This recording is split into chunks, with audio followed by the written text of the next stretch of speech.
You're watching The Experience, Comic Culture and Sales, streaming live daily to Facebook, YouTube, Twitch, and Twitter. So I learned something new today, and it's why my little title is the way it is. When new territory is discovered, the area in which the first Catholic to go there leaves from gets jurisdiction over the area. So technically, when we sent people to the moon, that made the Bishop of Orlando the leader of the Catholics on the moon. Now, until enough people live on the moon that they could set up their own leadership, that means the same guy who's in charge of Disney World is also in charge of the moon when it comes to talking to God. I just want to be that guy's boss.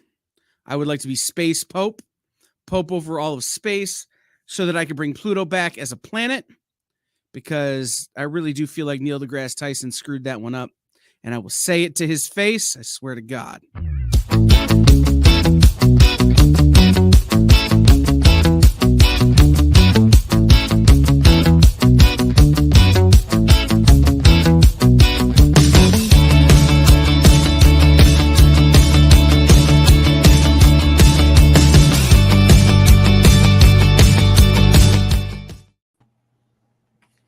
So here Welcome in, everybody. Pluto is not a planet. It's not. It's a dog. Nice. Not technically incorrect. Okay, Sean has joined us. We were told that Sean was having bike issues, which were actually mic issues, but it was confusing enough. Yeah. Can y'all hear me? Yes. Okay. Thank No, you. we can't. Sorry. All right. Well, this thing's new for now. Okay. Sean's the only one who is untitled, which feels appropriate. Yeah. Oh, I didn't even know I could do that. It's new. I haven't taught him the thing yet. It's new. Anyway, welcome into In Stores this week, where we talk about books that are in stores this week, and also apparently other mishigas like how Catholics are dissecting space, because it's been on my mind since I read it this morning. Like, anyway, yeah. So welcome in, everybody. Should we get started with our books? I just noticed that he's wearing a North Carolina hat, and he's wearing a North Carolina hat, Uh-huh. and I'm wearing the hat from the team that plays in North Carolina. Did you not get the memo? My hat of the Chinese space balloon has not arrived yet. That's the only thing that has happened in Carolina that I'm even remotely interested in. Have you met Kyle? He's a non-follower. He does his own thing. Also, this was the hat that was here and smelled the least bad. Somehow, all of my other hats that I normally keep here have made their way home. And I have to bring them all back, but I always forget. Well, I do have good news. We're close. Ooh. Not sure how I got my dice bag on there, but I thought you were just going to sew the dice bag in so I had easy access when I needed it. oh, there you go. Just have to go like this to get my D20 out. Yeah, so it's bigger than the last one. Should be done soon. Yay! You know I'm wearing that on the show, right? The first week. Well, I would hope so. I don't care if it's 107 here. I'm wearing that on the show.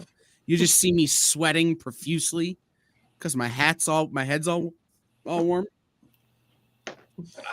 John Spilios, what's up? Jeff Wedding, thank you for commemorating my art on the wall. I appreciate it. So One day, Jeff, why didn't you just change his name to Jeff Divorce? Oh. Wow. It's not nice. Oh, geez. All right. Before we get into it, I did want to mention there are two books that we had been reading previous that we did not read this time that I think are worth taking a look at. Which is It's Only Teenage Wasteland #3, which we felt like it left off on a little bit of a cliffhanger last time.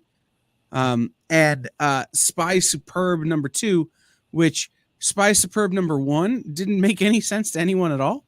Right. Which is why we didn't read it. However, what I'm hearing about Spy Superb #2, it totally like jumps off a cliff and starts running. So just the reviews I'm reading for it are, why wasn't this #1? And really, this should have been #1. So Okay. I just wanted to mention those. Yeah, I remembered us not liking either of those books very much and thinking, let's just go ahead and skip them. We've got other stuff. Yeah, but like we skipped them for 2 Dynamite books that I couldn't have picked out of a lineup that consisted of those 2 Dynamite books. So, Yeah. until I started reading them, and then I was like, oh yeah, I remember liking this. So,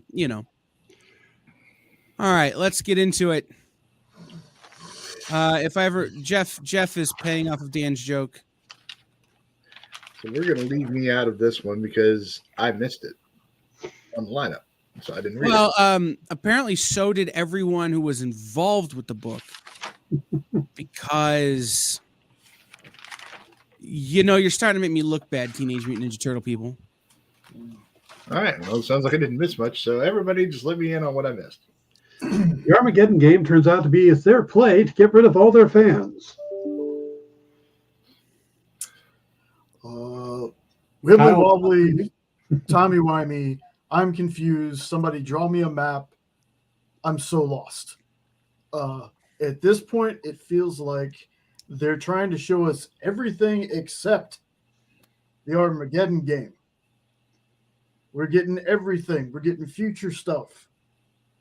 I don't think the payoff for this is going to be worth everything we've gone through with this one, if there ever is a payoff.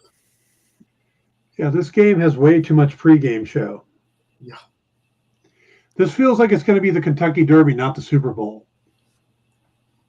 Where there's 7 hours of buildup and a 5-minute race, and then 7 hours of analysis afterwards. I agree. I don't like agreeing in that regard. I thought, I want this to be good. I want it to be everything that everyone wants it to be. And I think what is happening is the chess analogy that this thing has been leaning into has been taking a little too literally. And you essentially, it's like, okay, I'm going to move this pawn. Now you're going to move your pawn, and then you're going to move your pawn, and you're going to move your pawn. And they've been moving little bits.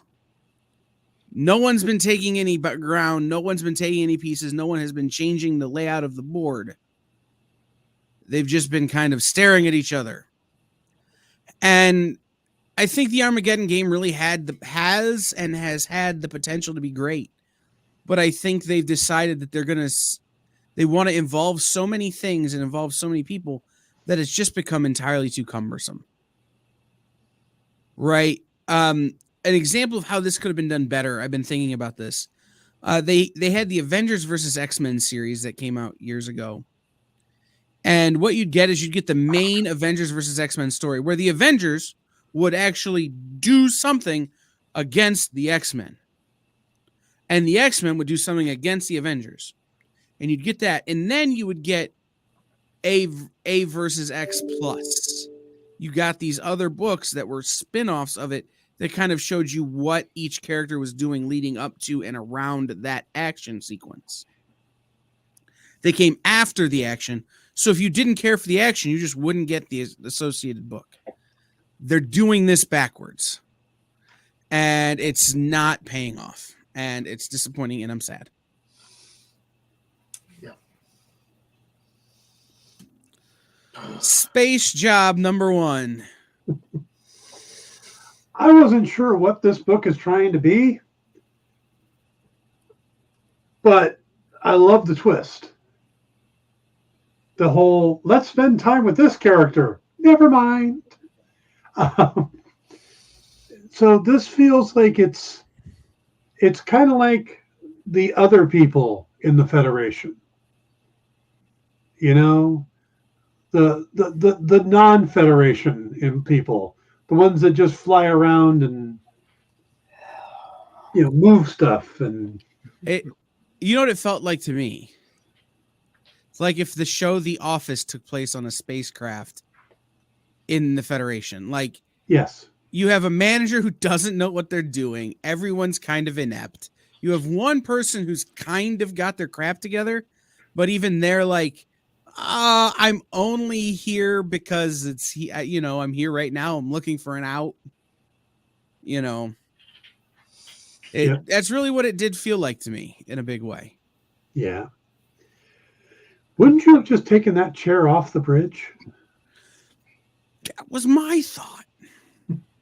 No. You gotta have some fun with it. Although anyone who's ever worked in an office has known about that one broken office chair that just keeps getting rotated around, and you got to get to work early to make sure it's not at your desk so that you can move it to somebody else's desk if it is. But broken versus lethal. Well, I mean, broken on Earth versus lethal in space. Yeah. It seems like a fair trade. But if you do that, then you take out the best part of this book. Wow, that was a harsh take from Jay. Damn. I like it. Yeah. Look, Go for it, Jay. this is a parody of a parody, and the only good thing is what happens to that jerk from the beginning of the book. I didn't like this at all. If this is The Office, this is like how the English feel about the American Office in space. Whew. See, Did I not think. like this one at all. Go ahead, Sean. For me, it was just one of those. I'm like, what in the world am I reading? It had its goofy points, but it was one of those. I'm like, all right, can you do something to make me want to continue reading this? And I never really got there. I'm not saying it's terrible by any means. If y'all want to check it out, go for it. But I'm just, it didn't do enough to draw me in. It's like, all right, cool. You did your thing with the chair. The jerk got what he deserved. All right, moving on. I'm going to my next comic. Yeah, I didn't think it was good, but I don't think it would have made me angry like Jay. His face is red. Yeah. He's fuming there, just thinking about this book, and I've never seen that reaction from And him. it's even more accentuated by the fact that you're wearing a baby blue hat. I know. It's not even hashtag it's not bad. It's hashtag I'm red in the face. that's right. Yeah. Somebody tried to be funny and they failed. Did we get Jenna to check his blood pressure or something? Because I think this is. We should not get Jenna to do that because, as was exhibited last night on the Hot Take show, when Jenna's blood pressure gets high, you can hear her swearing from rooms away. Yeah.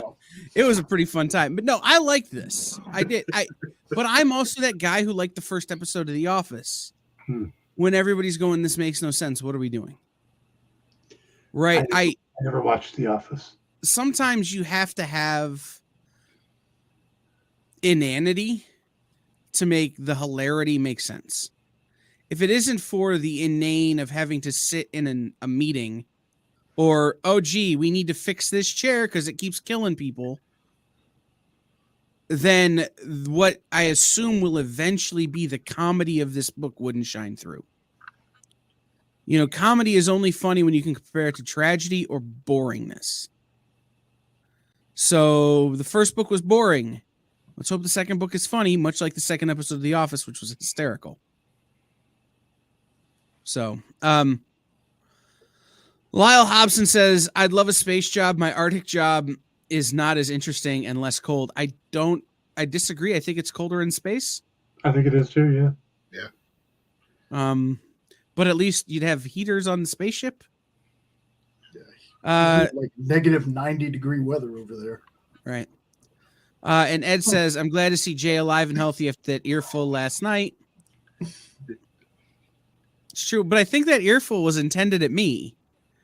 No, she had heard us talking about Civil War, and if you get on that conversation, it's true. Be prepared. And she just did her thing. Of course, I didn't pre-warn her. I was like, hey, I'm on live with Kyle, and there's Clint. And it was the greatest 15 seconds you have ever heard in your life. Yeah, it really was. It was. If we haven't, be watching for it on social media. If you missed it, it will be the thing that sounds like season 1 of The Osbournes. No, where it's all just one long one long standards and practices beep. Yeah. Super fun. All right. Up next, Crochet in Hell. This was fun. I hadn't read number 1, but this was actually pretty fun. His total nonchalance while he is fighting whoever this is on the cover with him, I forget the name, to me was hysterical, because there she is doing her thing, smacking him around, and he could care less. He's in total control of what he's doing, and it's great.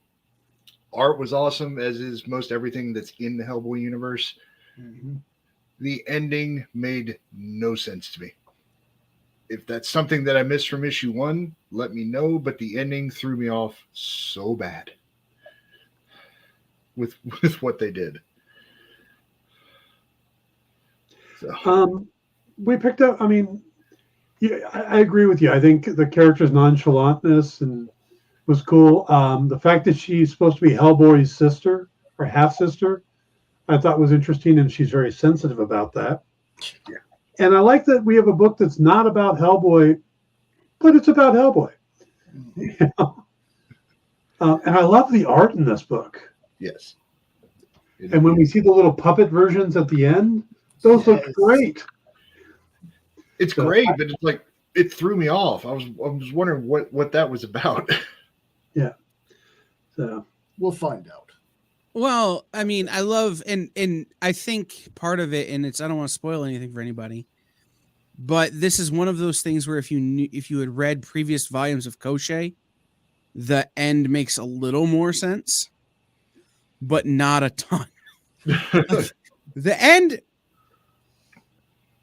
you're like, that's a choice that you've made. But knowing that, previous volumes were Crochet the Deathless makes the ending make a little bit more sense. Not a ton, but a little bit. This is my favorite non-Hellboy book by a mile, because I like the idea of this almost Constantinian character in Crochet that is still somehow more involved in the Hellboy universe than even he knows. And I like the fact that this one relies so heavily on some of that Eastern European mythos that you just don't get unless you're reading Neil Gaiman's American Gods or, 1 or 2 Disney movies. It's just stuff that you don't get regular. So I really like that it leans into that too. This continues to be one of my favorite Mignola books. And Ben Stenbeck is, like everybody else has said, just absolutely crushing it. Yeah. I think the feeling's kind of unanimous with this one. I dug it. This is one of my favorite from the World of Hellboy books. This character is super dope. I just like him. In the first book, since Sean hadn't read it, he basically just wanted to drink and read books. Wait, that's what I want to do.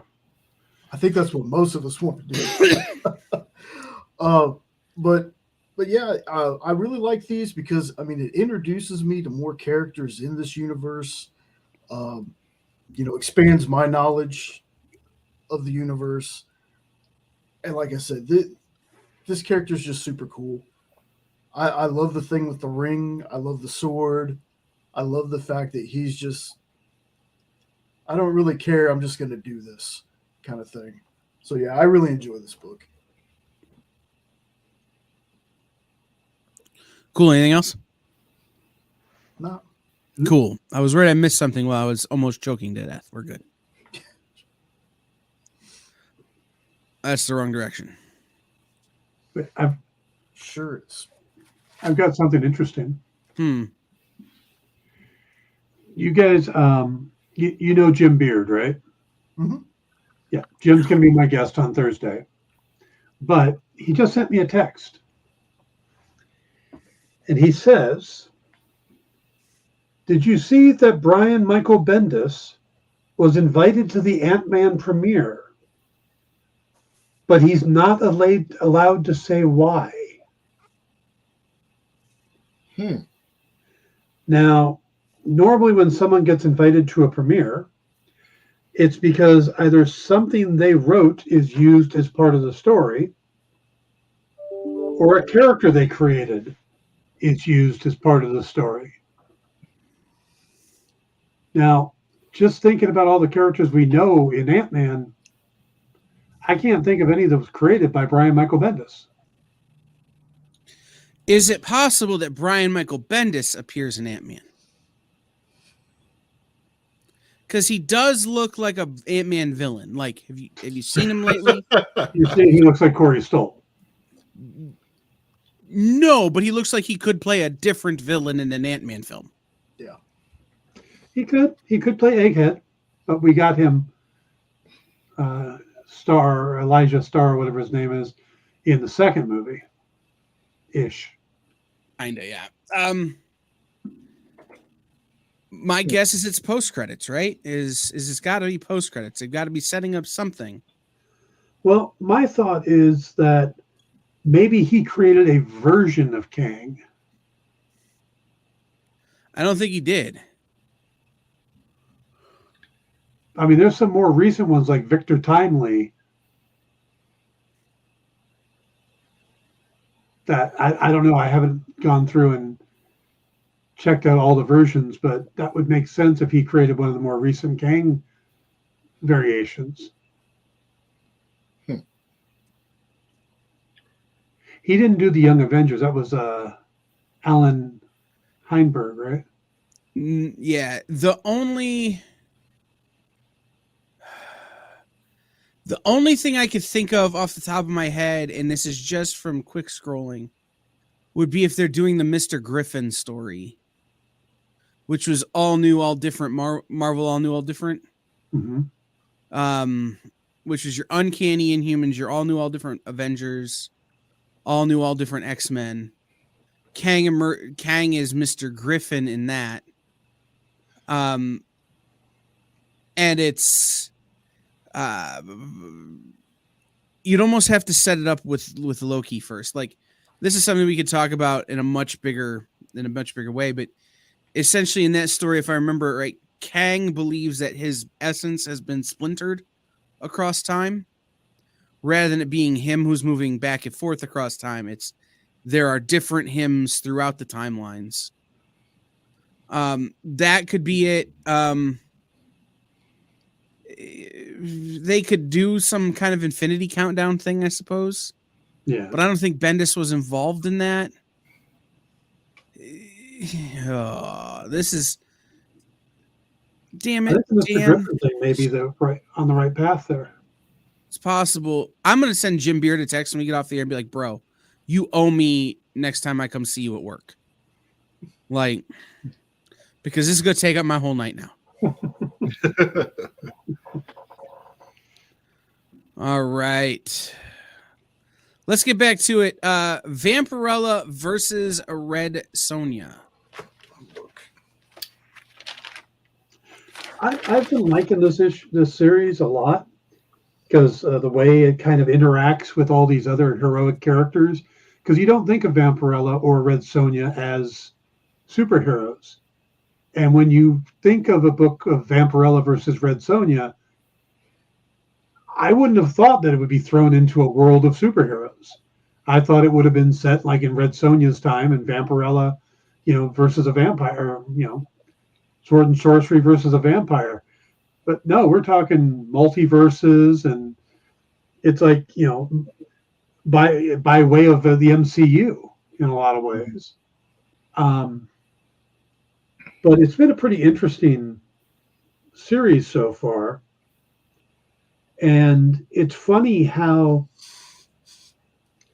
it almost seems like these two are out of character but it's like they're filtered through their eras.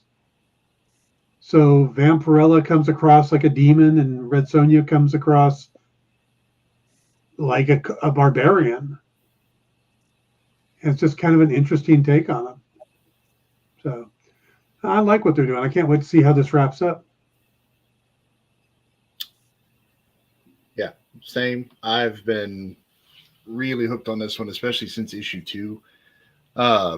And then where they went with this issue, you finally get some answers as to what's actually going on. And I love it. The art has been consistently really good throughout it, especially with at times when you have as many characters on the page that they do, and yet it still doesn't seem that diluted in any way. They do a really good job of kind of ensemble with the art. And of course, leave it to like the very last panel to where you finally might actually get something that has to do with the title. And I'm very excited to see where they actually conclude this with issue 5. But it's been an amazing story so far. I've enjoyed it thoroughly. Yeah, this was an exciting issue. Very Vampirella heavy in this one, but great action. And like Sean said, it does answer some questions. But for me, it does leave me with a few more. I can't wait to see how they finish this one up. That's all I got for this one. 3 out of 10 would not continue. Not for me. And I think the book was good. Everything everybody has said is true, but it just, I haven't been high on this title from the outset, and it's just continuing to make me go, okay, show me something. Do something that I'm going to find interesting. And it hasn't. And this issue started heading that direction, but it's too little too late for me. I will say this, the art in this issue and the color choices they made in the palette were absolutely incredible. That was, to me, the redeeming part of this book. I would stop reading and just keep getting the issues to look at the pretty pictures. Like, I'm not kidding. That is the whole reason I would continue with this book. It just isn't for me. There's something about it that just doesn't capture my interest. Same with the way other people's felt about like Space Job, where I'm like, I'm in, and people are like, no, it's kind of that. It's, you have your own taste, and this isn't for me. But pretty pictures. And John is commenting on Red Sonja's abs. Just wait for the next cover. Red Sonja's back. Yeah, the back. Same artist, by the way.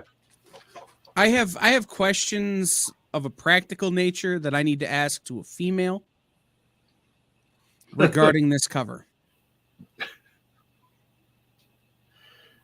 I think this might be the first more traditional Red Sonja story that I've read out of everything so far, because I've only read the Vampirella versus Red Sonja, and then the one that we just finished up, Immortal Red Sonja. So reading this one, I thought this was actually a really, really good book, even not having read issues 1 and 2. I thought the art really felt the vibe, or fit the vibe of the story. I was just very intrigued between her and the little girl that's in it and what they're dealing with. It seems like they took that kind of classic, you walk into a cult taking over a town story, but you get a very Red Sonja supernatural twist to it. I enjoyed it. I thought it was really, really, really good. Wait, does that mean that Sean doesn't know that the little girl in there is also Red Sonja? Spoiler. No. When you're on the 3rd issue, it's clarification. It's true. Yeah. Spoilers is he hasn't read the 3rd issue yet. This is Jim Zub bringing his style of writing into it, and I think he's doing a pretty good job of it. It does feel more like a classic Red Sonja story than most of the other stuff has been lately. Though I'm not quite sure about the twists and turns, and we're seeing a city a giant city where she's not expecting a giant city to be, and if it wasn't for those little moments or the fact that it's Red Sonja with Red Sonja, this would just feel like a normal Red Sonja story. So I'm I'm waiting for the twist to happen because you could forget about it. That's the thing. So, but the art's good, the story's good, the cover's good. Ed, this is my whole review on this book. Yeah, there are a lot of titles. The reason that I couldn't pick out Jim Zub's Red Sonja, which I really like the idea of writing Red Sonja the way Jim Zub does, because it feels like Red Sonja based Dungeons and Dragons, is that there's so many damn Red Sonjas out there right now, Sonja stories, that I can't remember the Stan Lee word they're sticking in front of them to keep them all separate. Do less. Yeah. If you did less at this quality, like, I would be all over it. But this wasn't on my pull list until Dan sent it to me, and I want the physical copies of this book because I thought I had it, but I didn't. I had the other Red Sonja. And it just makes it impossible to be a fan when there's 30 different Sonja titles and they all have a different word in front of them, and you got to remember which one it is.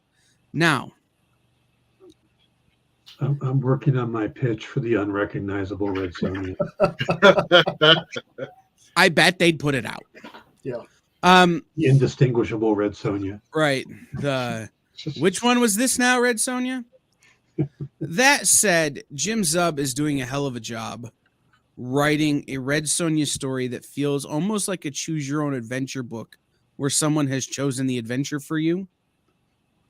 Right? You can see the thought processes and why the decisions are being made because Jim tends to write Dungeons and Dragons style writing. So I really am enjoying that. And for Ed, who was commiserating the existence of the scale mail, there is a 1 in 10 Lucio Perillo variant that does not feature that.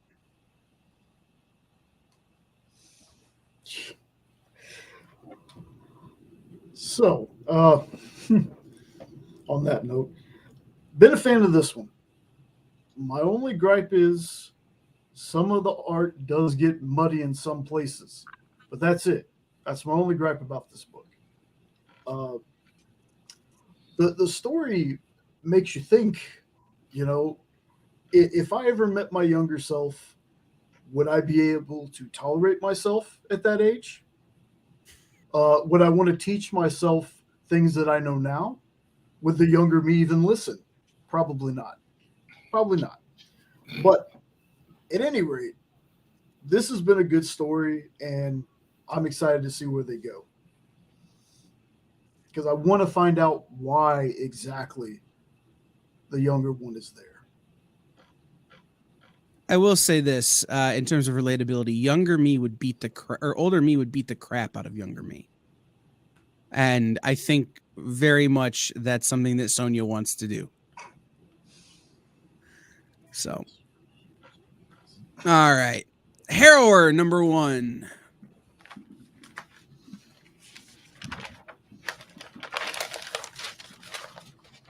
Wow. Just wow. This was really, really good. Good mystery, some awesome gore, some awesome kills. There's situations you think you know how it's going to happen, and it's like, nope. Man, just a out of nowhere left turn with some of the things that happen in this book. Really solid first issue. If the team on this can keep it up, this book is going to be one to look out for. I would suggest that anyone who likes supernatural mystery or even Scream to check this one out. I really enjoyed this one. Yeah, I'm there with you. I will say, for whatever reason, this book creeped me out. It was a little freaky, but it was all that in the right way.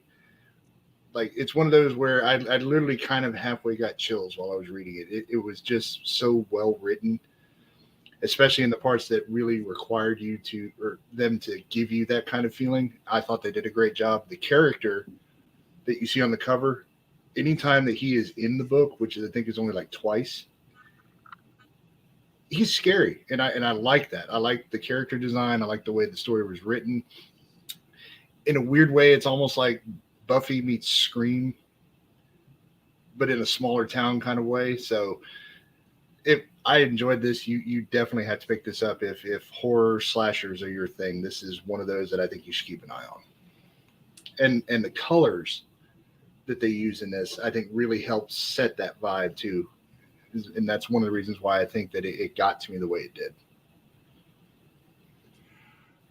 This is not the type of book I would buy. This is not a type of story I would like. This is definitely Scream, or it had some vibes of Stranger Things.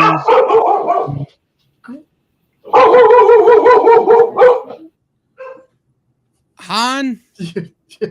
Or I Know What You Did Last Summer. That said, this is a really good book. I think it's probably my favorite book of the week, which is saying something because I don't like these kind of stories.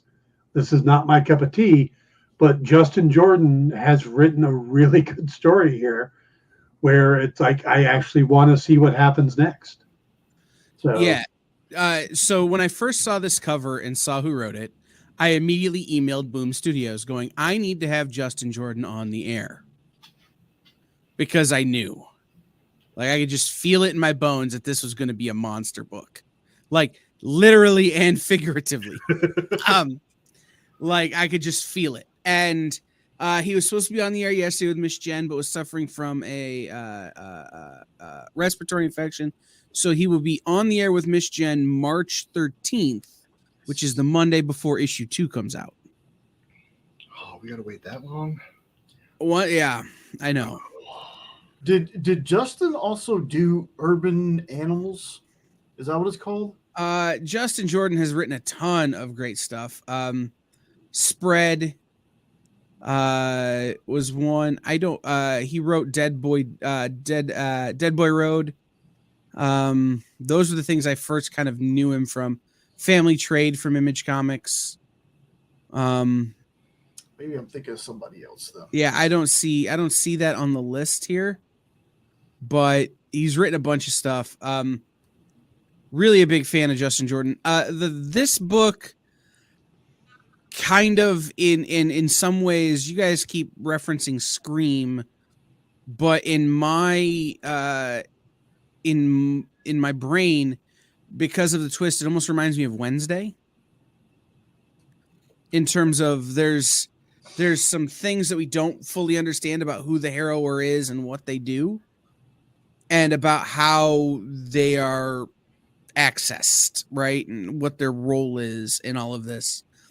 To me, it feels vaguely like if Scream, sure, met Wednesday, met like that Play the Lottery or one of those, you have to, or that scene in American Gods where they keep putting the kids in the trunk of a car and pushing a car into the lake, the sacrifice to the gods kind of situation. Like, it feels like it has a lot of that going on in some mythology we don't understand, and I'm really excited for it. John and Ed, you'll both super dig it. Yeah. It's super fun, super good. At the B cover, just throwing this out there, the A cover is way less creepy than the B cover. The B cover is mad creepy. All right, move on. Know Your Station number 3. This book features, I think, the title of the next Tinian book, Something is Killing the Billionaires. Yeah. Yeah. Like this one, just the opening panel, holy hell. Mm-hmm. Just the opening panel. This issue for me picked it up a bit from the last one. And now with Bridget is starting to feel more and more human with every issue. So I'm now 1,000% on board with my own theory that the AI did it somehow, some way. It was the AI. I'm still probably wrong, but I'm sticking to that theory. I think the creative team, though, they could have taken just a little bit out of this book. I felt parts were like a little dragged out, but overall, I liked it. I'm thinking once the series is done, I'm probably going to go back and reread it. If you're into really slow burn, because for me it's a really slow burn, mysteries with a bit of sci-fi, I think you should check this out. If you can get past that second issue and get to this one, I think you'll like it. Yep, kind of there with you. Again, first panel, but it was just like the panel in issue 1 that really took me by surprise and grabbed me. The death scenes in this book in every issue so far have been holy crap. Like, the people that wrote and drew this have a demented sense of humor with some of the images that they've come up for this. I'm kind of the opposite way of you now, Jay. I'm actually really confused as to who it might be outside of the AI, because I was with you, and then for whatever reason, the way the book went with when Marin and what's her name, Elise, kind of started talking and going back and forth, I'm not so sure who or what it is at this point that's actually behind everything. So I just need to get to issue 4, and if issue 4 doesn't really do much to move the story that much more forward, I might be out of it. I can take a slow burn for so long, but if it goes any slower, then I'm out.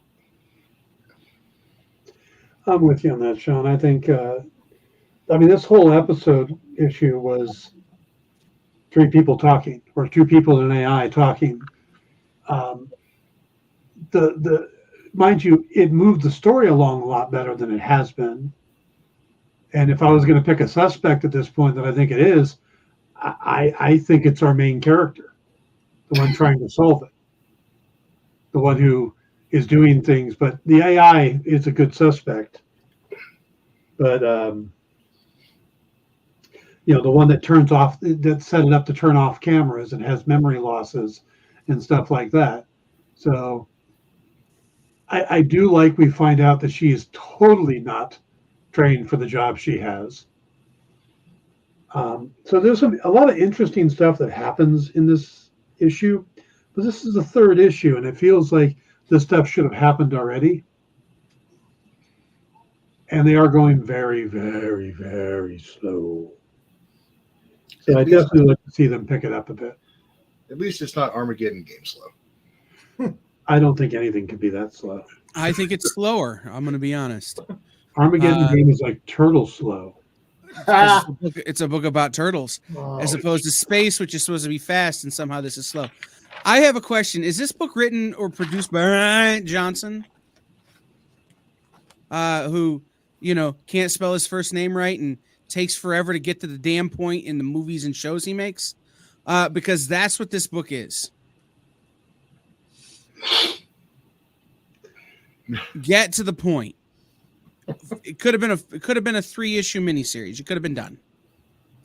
But here we are through issue 3, and we know nothing. We know less than we knew in issue 1. And I don't like knowing less than I used to know. So just tell me that what's happening is that this AI is drugging everyone and giving them hypnotic suggestion, and they're killing the rich people. And let's move on. Fair. But as it is, this book is tedious and boring, and I'm over it.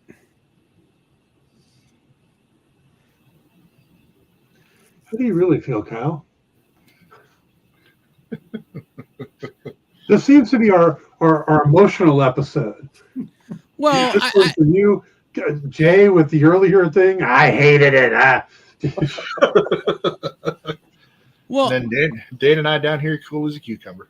And part of it for me is that we had a book like Harrower, which was very, very good. We had a book like Crochet, which was very, very good. We had a book like Red Sonja that was very, very good. And then we Be have these good. Like even if I'm comparing this week to this week, the difference between the best books and the worst books is so vast that it's frustrating. Right? Like if it was a middle of the road book, it would have been, it's fine. But it's taking so damn long to tell me anything. I don't go in for mysteries that don't give me some clues once in a while. So let's move on to Grim Spotlight, Inferno, something else. This book is like that Once Upon a Time at the End of the World where the two people are in the boat and things happen, and then things happen. Number one, that Jenna hated. So the art was the worst part of this book for me. It was terrible. The story through about the first half up until they actually get into the hotel was a snooze fest. And then we get into the hotel and they kind of kick the action in. I was like, okay, you're kind of a redeeming quality here. It's not that bad. But the art is still just, I can't take it. So I basically kind of half glimpsed at the art just to see what they were doing and then just read the word bubbles and finished it out. That's basically how I can say. Like the story from the last half, pretty decent. Art, not so great. Take it for what you will. I wish the interiors looked more like their covers. This is the Zenoscope book this week with the girl in the red corset with the tight black pants running around killing creatures. Oh, wait, no. That's the other one. No. They're both that this week. This is Dante, or Mercy Dante, and this is Ralph Tedesco's writing. This is his character he came up with. I usually know the characters pretty well. I don't know much about this character or who the sidekick is that she's running around with. But yeah, it just seemed kind of like a mass story, you know? Like I'm not, at least on the other books, they seem to be going a direction. I don't know what this one's doing. But it honestly felt like it took halfway through the book before they even said who the main character's name was. Yeah. I could see that. I'm going to answer that question for you, Ed Weird. First of all, wow, they put Jonah Hill in this book. That guy looked like Jonah Hill to me. This one kind of felt like an unused Buffy or Angel script that somebody was like, hey, you know what? This will make a good Zenoscope story.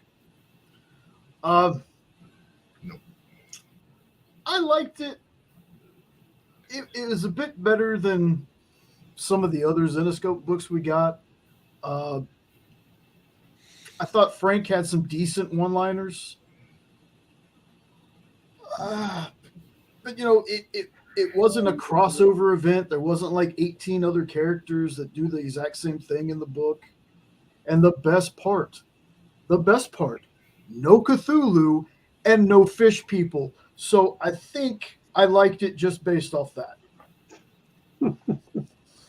You ever make a piece of art in a manic panic because you're on a deadline and you got to get something done? This is that book. I really do think that Ralph just forgot until halfway through to mention the character's name. Because it's like, we got to get this done. We got to have a book. We got to have a book ready. Let me write something real fast. And then his editor eventually went, hey, you don't mention your book until halfway through. Too bad, we're on a deadline. Got to be done. That's what this felt like to me. And that's not always a bad thing. We've gotten some really good books that have felt that way. And we've gotten some really great books that are like that from Zenoscope. This wasn't one of them. but it felt like it felt relatable in that it's clearly this is a deadline project. And Is it just me? Does it look like she's firing her guns, yet neither of the muzzle flashes are anywhere near the actual guns? right, it looks like the bullets are above the guns. Right. Is this that movie? What's that movie where they would fire the gun and curve the bullet? Oh, Wanted.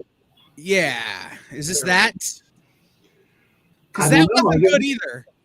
As I'm staring at this cover, I'm like, those muzzle flashes are nowhere near the actual guns. What's super funny is I remember Dan. Was it Dan that talked about the Robin Hood one where she's standing on the Statue of Liberty's torch? Right. Yeah. Dan's good at picking that stuff out. Well, and I'm looking at both of the other covers. And there is the Igor Lomov cover is probably the best cover. But yeah, the other two can't seem to get bullet physics correct. So there's that. All right. Last thing, other busty girl in a red corset fighting things. Yeah. Van Helsing Deadly Academy. All right. So this should have just been a novel or a short story. The entire book was literally just her giving exposition, talking about how she felt with very little dialogue. And am I the only one that thought that the art started out good and then got significantly worse by the time you got to the end of it? And then you had the weird panel with her father's face at the end of it that was good, but then it went back to the crap art that was there from about the last quarter of it on. That's really what it was. I honestly started paying attention less to what was going on in the art itself, and I just read because she was giving you everything you needed, or the writer was, with her thought bubbles. That's all you need to do is read that and maybe a little more physical description of the actual scene, and you have a pretty decent short story, but it's not a great comic, in my opinion. I don't, and I hate saying that because, as I understand, Van Helsing is actually a really compelling character to read a lot of the time. And this just wasn't one of those for Zenescope for me.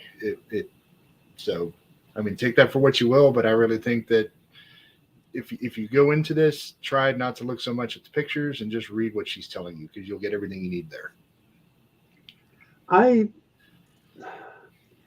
noticed something with Zenescope, and I don't want to say a specific writer because I'm not sure, but it feels like they believe that there needs to be a certain number of words in a book,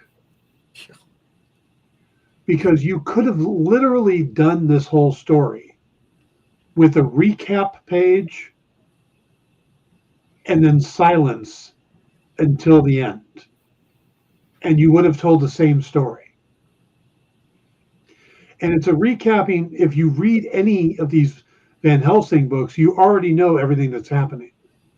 You're up to date on the character. So a quick recap, like a paragraph, would have gotten you, hey, she's checking out these labs that her dad left all over the country. This is one of the first ones. You could have done this as a silent story, like the classic Larry Hama silent interlude from G.I. Joe.